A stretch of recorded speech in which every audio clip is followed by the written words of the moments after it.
Seorang pria berinisial SE 44 tahun dan ibunya SA 69 tahun yang merupakan korban pembacokan di Makassar, Sulawesi Selatan tak dilayani oleh pihak rumah sakit. SE dan SA harus menunggu hingga belasan jam untuk bisa dioperasi. Alasannya karena rapid test keduanya menunjukkan hasil reaktif. Terkait hal tersebut, pihak rumah sakit memberikan penjelasannya. Hal itu disampaikan oleh H yang merupakan sepupu SE. Menurut H, saat itu SE dan SA sedang dalam kondisi kritis akibat luka bacok. Peristiwa tersebut terjadi pada Jumat 23 Oktober 2020 di Rumah Sakit Ibnu Sina. H sempat menelepon perawat di Rumah Sakit Ibnu Sina untuk mempertanyakan cara rumah sakit yang langsung memvonis keluarganya itu terpapar COVID-19. Namun saat perawat itu ditelepon, dia enggan membeberkan alasan rumah sakit tidak menangani sepupunya dan bibinya tersebut. Dikutip dari Kompas.com, Minggu 25 Oktober 2020, pihak rumah sakit sempat merujuk SE dan SA ke Rumah Sakit Dr. Wahidin Sudirohusodo, Makassar. Alasannya rumah sakit tersebut memiliki fasilitas yang lebih lengkap untuk pasien COVID-19.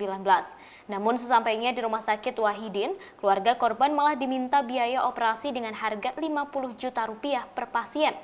Hal itu kemudian membuat keluarga batal merujuk pasien dengan alasan biaya. Menurut H, kondisi keduanya semakin miris, mengingat dua keluarganya itu hanya terbaring di IGD Rumah Sakit Ibnu Sina dengan darah yang terus mengucur dari luka bacok. Sementara itu, Humas Rumah Sakit Ibnu Sina, Dr. Nur Hidayat membantah bahwa kedua korban pembacokan itu terlambat dioperasi oleh pihak rumah sakit karena reaktif saat rapid test.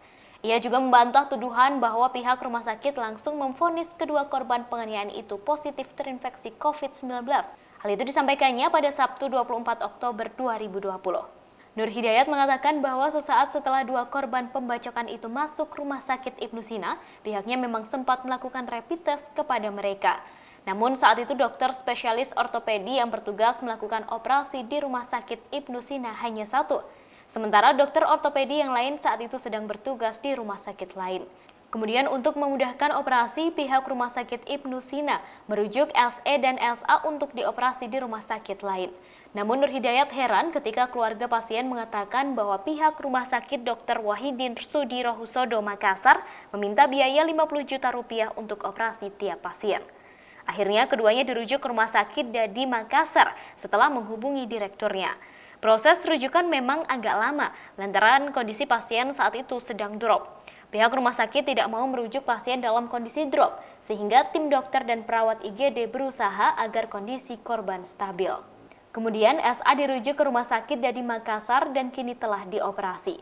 Sementara itu SE yang awalnya belum memungkinkan untuk dirujuk, perlahan-lahan sudah stabil dan dirujuk ke rumah sakit yang sama pada Sabtu pagi. Sehingga Nur Hidayat membantah informasi yang menyebut pasien tak dilayani. Demikian informasi di Tribun News Update kali ini. Saksikan terus Tribun News Update di channel tribunnews.com. Terima kasih sudah nonton. Jangan lupa like, subscribe, dan share ya.